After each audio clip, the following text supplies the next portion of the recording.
Hi, this is Sharon, and today's story is Three M&Ms and a Snake. I appreciate your remarks. It makes my day. This is another story based on a true event. In this time of some depressing news, I think it's important for us to remember to laugh. At least it is for me. It really helps when you write a comment because then I know how to choose my stories. Today's story, the setting is in the South as usual, and it happens that my dad married a charming Southern woman whose family was steeped in Southern culture. And her family had been influential in the South for generations. She owned a funeral home, and remember, Dwayne and I were both licensed funeral home directors and embalmers. And she lived in a small town in western Texas. As funeral directors, Dwayne and I worked all over the state of Texas. Now, death is never funny, but some funeral directors are downright insane, in a funny way. The following story, as I said, is based on an actual event that did happen. Now, knowing me, as you do, I've exaggerated the humor, but the story is true. The characters developed are from real people, actually a conglomeration of more eccentric relatives, friends, and associates. You'll remember from last week that Beauregard Wienerman is based on one of my sizable uncles who really had a glass eye. A new character today is based on my great aunt, and her physical description matches a triplet in my story called Fishbait. My great aunt was adventurous. At nearly 80 years of age, she took her first motorcycle ride, and that was more than 50 years ago. I really admired her. Beauregard is an example of a mortician who is stressed to the edge because he has a deathly fear of snakes. And in Texas, that's a fear you're going to have to face. Now here's the story. Fallon Pressman, owner of Pressman Mortuaries, banished his longtime employee, Beauregard P. Wienerman, to one of his smaller mortuaries 70 miles south of nowhere in West Texas. Beauregard, though, never really thought of the transfer as a demotion, just a transfer on the downhill slide. Beauregard was determined to succeed. This time there would be no mistakes and definitely no screw-ups. After all, he was a Wienerman and proud of it. Driving a hand-me-down hearse on dirt roads flanked by diminutive scrub mesquite trees was really never Beauregard's view of his destiny.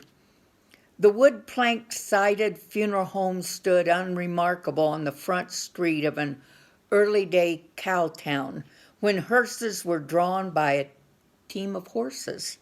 In fact, the hitching posts and water troughs had never been removed from the front of the funeral home. They really only added to the charm. Beauregard opened the age-stiffened front door to the two-story tin-roofed combination funeral home and historical society museum. Both enterprises shared one entryway and one roof, but everyone in town was quick to point out that they were totally separate facilities. Beauregard crossed the hallway, opened the museum door with the overseer's initials on the nameplate, M&M and M&M and M&M curators. He had been thoroughly versed in the history, the lineage, the achievements, and the current activities of Maybelline, Molly Bell, and Minuet Morrison, and they, in turn, had been warned of Beauregard. The Morrison triplets were each named after one of three great aunts. Maybelline, known as May to friends, and Molly Bell, known as Molly for short, both fared better than their sister because they were named after their mother's two aunts. However, Minuet, who was nicknamed Minnow by her friends and later called Fishbait by two boys in her class, unfortunately the name Fishbait stuck. She really didn't mind. After all, it distinguished her from everyone else. And she really liked being a rebel like the Colonel. She was named after her father's great spinster aunt, who, their daddy, the Colonel, informed them was so wrinkled at a very early age that in order to wear a hat, she had to screw it on. The triplets laughed until the first time they saw Great Aunt Minuet. Two of the girls shuddered. Ooh, Fishbait thought Minuet should have been called Old Corduroy Face. Beauregard drawled, "Good afternoon, ladies. My name is," when his eye focused on it. That is, his good eye focused on it. His glass eye roamed up and down the sisters' chicken-thin legs, danced back and forth across their discriminating blue-green eyes, and milled about their animated appendages. Beauregard's feet refused to move. His lips flapped mutely, and his buttocks clamped tightly to keep his mammoth thighs from involving his entire body in an involuntary shudder that vaguely resembled the rumba. His fake eye was somewhat disappointed. It was always up for a good dance. After what seemed to be hours, his feet shuffled backwards out the doorway, while his silence erupted into a volcanic tantrum that involved some words that caused the triplets to gasp and Fishbait to turn red. The rant culminated with the demand, "Get rid of it!" The wide-eyed sisters stared after him while Fishbait shrieked, "You, sir, are a swarthy warthog." Beauregard vehemently questioned Fishbait's paternal lineage. The sisters' faces pinked, reddened, and turned into a raging inferno. "What does he mean, Fishbait?" May stammered. Fishbait glared at Beauregard and snarled. No townsfolk had ever questioned their mother's southern gentility, at least not to their faces. Those ugly rumors about their mother and the chickpea salesman by jealous townsfolk had been squelched by their daddy, the Colonel. When the triplets refused to remove it, Beauregard lumbered straight to the town council. At first, the town fathers weren't sympathetic to Beauregard's plight until he threatened to filibuster every town council meeting until he died. His well-behaved eye was okay when Beauregard mentioned dying, but his glass eye started spasming and rotating like a gyroscope. The committee members drew back in horror. They unanimously voted that the display, "The Serpents of the Southwest" diorama, would come down. According to Beauregard's logic, or the lack thereof, the council let the three M&Ms, as Beauregard called them, keep serpent taxidermies ultimately. If the council let them keep serpent taxidermies, ultimately they would bring in a live snake display. And then where would that lead? Perhaps a whole infestation of vipers. Beauregard was delving into the deep end. Secretly, he began housing a loaded double-barreled shotgun in the umbrella stand at the front of the funeral home. Beauregard had even checked into eBay to see if a mongoose was within his limited budget. He knew he had to be ready for anything with these women. The local newspaper interviewed Beauregard after the town council meeting. Beauregard beamed. His interview was splashed all over the front page. Just think, he mused. Free advertisement. Fallon would have to be impressed over this. Big city, here I come. As he stared at his picture, he did think his one eye could have photographed better. It had such a tendency to wander away from the camera. He read the headline, Local Funeral Director Terrified of Tiny Taxidermied Snake. Dang it, well, never mind. Any publicity is good. After that news article, the locals frequently stopped to visit, and each would tell Beauregard that the reason the hitching posts were left on the front street was in case any real ass came to town, they would have a place to tie him up. That must be a common town anecdote, Beauregard mused. Everyone has told me the same tale. That article worked wonders. The townsfolk are so friendly. So many have stopped by to tell me the same thing.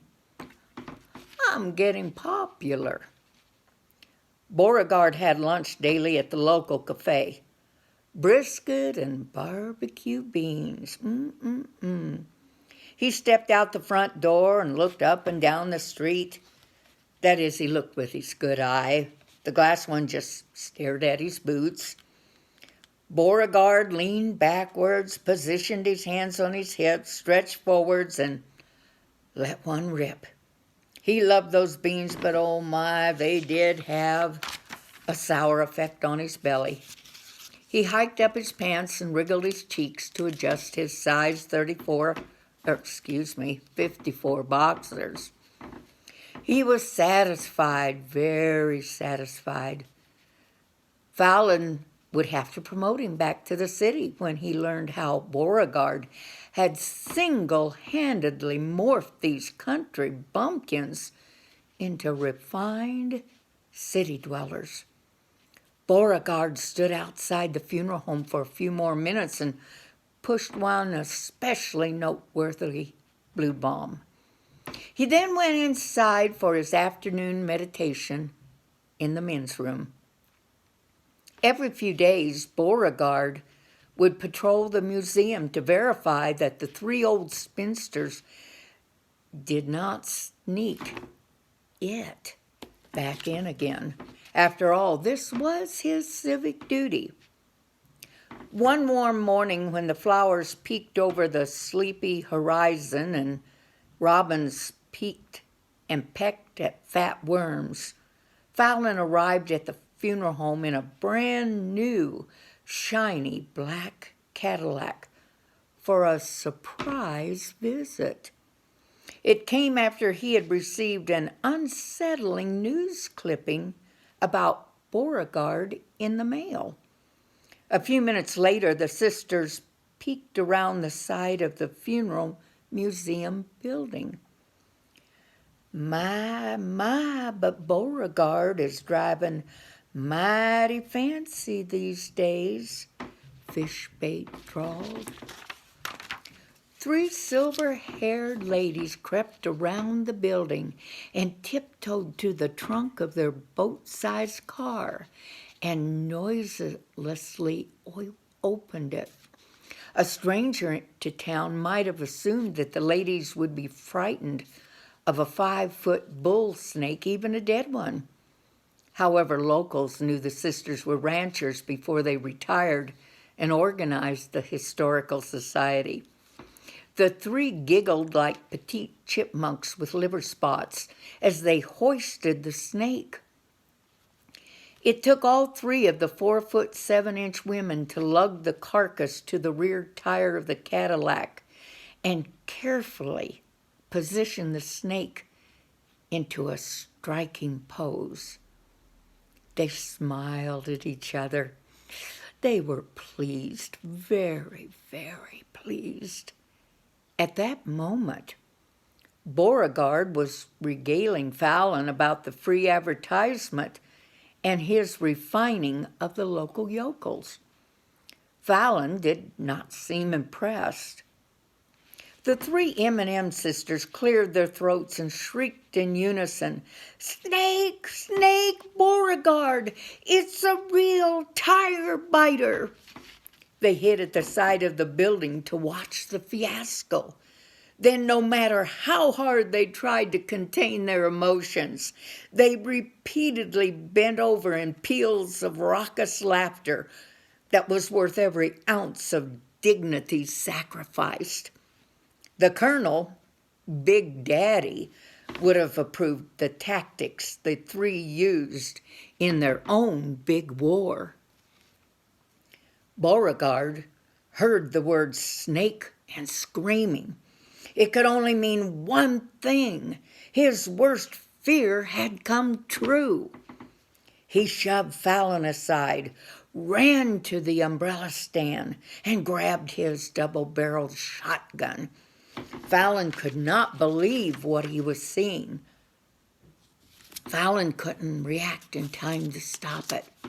Beauregard yanked open the front door and lifted the weapon to his chest like a rugged Western movie hero. He spied the coiled monster. He estimated it to be 12, possibly 15 feet long. Beauregard the Bold ran down the street 30 feet. Not because he was afraid, of course, but only for a clear shot. The screams of the triplets, "No, no, it's not real," and the squeezing of the trigger merged. The sisters flung themselves to the ground. Molly and May covered their heads while Fishbait shielded her tiny posterior. He pumped the shotgun, aimed and shot. Again he pumped, aimed and shot. Snake guts splattered the front of the funeral home along with the tire tread, glass shards, seat threads, and shiny black Cadillac paint. When the shooting stopped, Molly and May looked around to evaluate the damage while Fishbait assessed her assets. Beauregard dropped his shotgun to his side.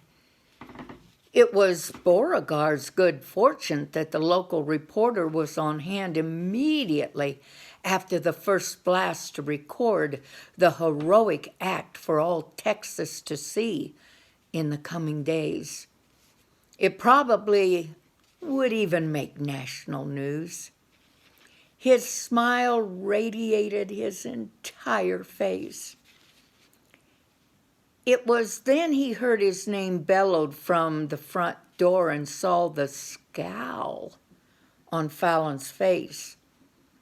His working eye then focused on the collateral damage of Fallon's brand new vehicle. It might have to be considered a total wartime loss. His thighs began to quiver and shake, mimicking the panic dance of his glass eye. With his seismic reaction came the shining dawn of recognition.